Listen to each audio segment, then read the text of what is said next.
दूसरी जानब नैब सखर की एक और बड़ी कार्रवाई। नैब साबिक वजीर एजाज जाखरानी के कजन मीर अब्बास जाखरानी को गिरफ्तार कर लिया। आज इस हवाले से आपको बताएं कि दूसरी जानब आज रावलपिंडी जाली अकाउंट्स केस में साबिक डीजी पाक्स KMC की एहतसाब अदालत में पेशी। इस हवाले से आपको बताएं कि दूसरी जानब उनकी जो है वो अदालत में पेशी हुई। लियाकत कायम खानी का 2 रोज़ा राहदारी रिमांड मंजूर कर लिया गया। मौसम को पीर को अदालत में पेश किया जाएगा। जाली अकाउंट्स केस में साबिक डीजी पाक्स KMC की एहतसाब अदालत में पेशी। लियाकत कायम खानी का 2 रोज़ा राहदारी रिमांड मंजूर। मुलजिम को पीर को अदालत में पेश किया जाएगा। साबिक डीजी पाक्स KMC की एहतसाब अदालत में पेशी रावलपिंडी, जबकि लियाकत कायम खानी का 2 रोज़ा राहदारी रिमांड मंजूर कर लिया गया।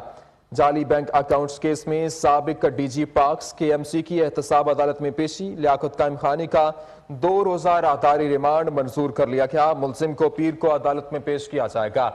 इस हवाले से आपको बताएं कि रावलपिंडी जाली बैंक अकाउंट्स केस में साबिक डीजी पाक्स KMC की एहतसाब अदालत में पेशी। लियाकत कायम खानी का 2 रोज़ा राहदारी रिमांड मंजूर। मुलजिम को पीर को अदालत में पेश किया जाएगा। साबिक डीजी पाक्स KMC की एहतसाब अदालत में पेशी। इस हवाले से मजीद बात करेंगे। हमारे साथ मौजूद हैं ज़मीर हुसैन ज़मीर।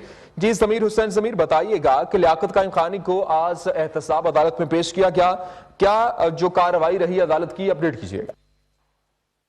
जी बिल्कुल, नैब ने जाली बैंक अकाउंट केस में कराची से गिरफ्तार अहम मुलजिम साबिक डीजी पाक्स लियाकत कायम खानी को रावलपिंडी की एहतसाब अदालत नंबर 1 के जज परवेज इस्माइल जोया के रूबरू आज उनको पेश किया है, क्योंकि इस्लामाबाद में तब्दील के बायस मुलजिम को रावलपिंडी की एहतसाब अदालत में लाया गया और अदालत ने नैब प्रोसिक्यूटर की 2 रोज़ा राहदारी रिमांड की जो इस्तदा की गई थी, क्योंकि राहदारी रिमांड के हवाले से जो नैब के प्रोसिक्यूटर थे उन्होंने इस्तदा की थी कि 2 दिन का जो उनका राहदारी रिमांड दिया जाए, तो अदालत ने उनके 2 रोज़ा राहदारी रिमांड की इस्तदा मंजूर करते हुए उनको 2 रोज़ा राहदारी रिमांड पर नैब के हवाले कर दिया और अदालत ने हुक्म दिया कि 23 तारीख को जो है उनको इस्लामाबाद की एहतसाब अदालत में पेश किया जाए।